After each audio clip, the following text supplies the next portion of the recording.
The Bible.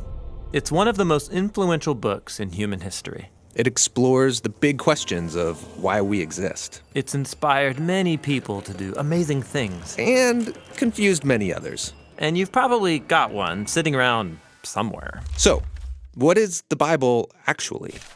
Well, the Bible is a small library of books that all emerged out of the history of the people of ancient Israel. And in one sense, they were just like any other ancient civilization. But among them were a long line of individuals called prophets. And they viewed Israel's story as anything but ordinary. They saw it as a central part of what God was doing for all humanity. And these prophets were literary geniuses. Really? Yeah, they expertly crafted the Hebrew language to write epic narratives, very sophisticated poetry. They were masters of metaphor and storytelling, and they leveraged all of this to explore life's most complicated questions about death and life and the human struggle. So, there's a lot of different authors writing this book. Yeah, and these texts were produced over a 1,000-year period, starting with Israel's origins in Egypt, then leading up to their kingdom with their first temple. But eventually, they were conquered by the Babylonians, who took them away into exile. Then, at a crucial moment in their history, many Israelites returned to their land. They built a second temple, they reformed their identity, and this is when the Jewish scriptures began to be formed into the shape that we have them today. Okay, the Jewish Bible. What's in it? Well, in Hebrew, it's called by an acronym, Tanakh. The T stands for Torah, sometimes called the Law. That's Israel's 5-book foundation story. The N stands for Nevi'im, the Hebrew word for prophets.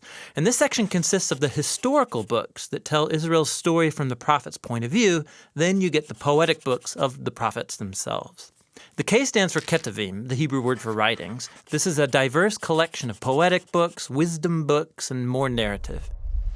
And the Jewish people believe that through all of these literary works, God speaks to his people.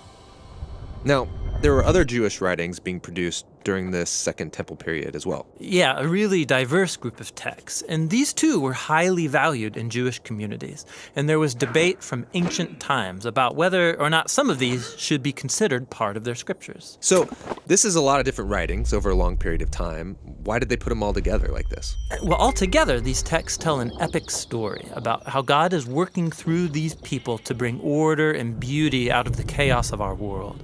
And it all builds up to a hope for a new leader who would come and renew all creation. And then the Tanakh concludes, and this leader never comes. So it's an expertly crafted work, but it's missing an ending? That's exactly right. Now, a few centuries later, a Jewish prophet comes onto the scene named Jesus of Nazareth. He claimed he was carrying the Tanakh story forward. Yeah, so Jesus did a bunch of cool stuff, was killed, but his followers claimed he was alive from the dead. Yeah, they said that Jesus was that long-awaited leader who would restore the world. And so his earliest followers, called apostles, they composed new literary works about the story of Jesus. They called these Good News, or the Gospel. They formed an account called Acts about the spread of the Jesus movement outside of Israel. And then they circulated letters to different Jesus communities all around the ancient world. And they saw these writings as part of the scripture. Yeah, the apostles wrote all of this as the fulfillment of that epic story found in the Tanakh. And they were continuing the literary genius of the Jewish tradition. They also believed that God was speaking to his people through these texts alongside the scriptures of Israel. So that's the Old and New Testament. But what did the early Christians think of the other Second Temple literature? Well, different groups had different views about some of these books, but we know they read them and valued these texts because they passed them along with the Jewish scriptures. Okay, so we've got the Tanakh, the Jewish scriptures. We got these other Second Temple period works.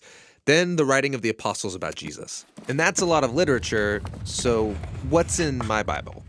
So the Christian movement has taken different forms over 2,000 years, and from the beginning, all Christians recognized the Tanakh and the New Testament as scripture. And for centuries, much of the Second Temple literature was read as part of the biblical tradition. The Catholic Church eventually made it official and called some of the books from this collection the Deuterocanonical books. Some Orthodox churches used even more books from this Second Temple literature. And then in the 1500s, during the Reformation, Protestant Christians wanted to go back to the oldest writings of the prophets and apostles, so they accepted only the Old and New Testaments. Okay, I think I got it. But how does a collection of books produced over 1,000 years by all these different authors tell one unified story? Yeah, that's the question we'll address in our next video.